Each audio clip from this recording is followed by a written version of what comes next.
Les faits se sont produits mardi 23 juillet à la grande surprise des habitants du quartier et du voisinage immédiat de la parcelle faisant l'objet du litige. Témoin de l'événement, Prince Mangafou, l'un des fils du propriétaire terrien auprès de qui la parcelle avait été légalement acquise, explique.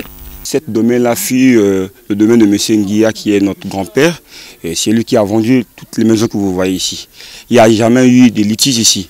Le monsieur-là, c'est le premier acquéreur de cette parcelle.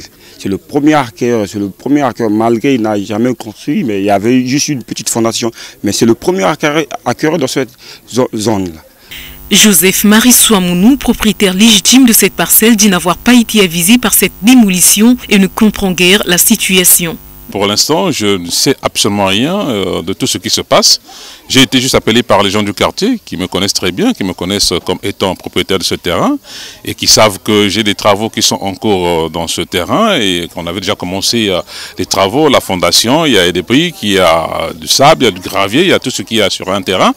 Et donc j'ai été appelé hier, j'étais surpris d'entendre et de venir constater qu'il y a un bulldozer, un engin qu'on a fait rentrer dans le terrain pour casser tout et on ne sait absolument rien, mais on nous a laissé un procès verbal qui doit dépendre d'un huissier de justice, un certain Arsène Tchelamatondo. Voilà, Tchelamatondo.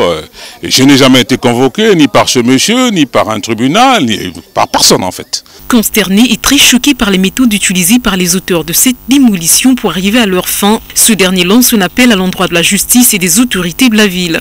Dans ce rapport, ce que j'ai constaté, c'est que il y a deux familles, la famille Chituta et la famille Ngangoyo, qui devaient être en contradiction, que les autres ont dû remporter le procès, et puis voilà.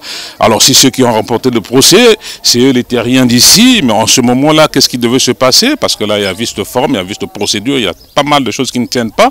Moi, je devais être convoqué, et en plus, s'il faut mener une opération de destruction ou de démolition, je pense qu'on casserait toutes les maisons qui sont tout autour, mais je n'ai pas compris comment les gens ils se sont focalisés juste sur mon terrain. On devait passer voir soit le maire, on devait prendre la police de Ngoyo pour venir démolir.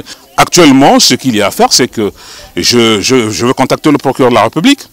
Il y a une plainte qui sera écrite et puis qui sera mise en place, quoi. D'abord, il faut qu'on me rembourse tout ce qu'ils ont détruit. Hein? Ça, c'est le banditisme qu'on appelle ça.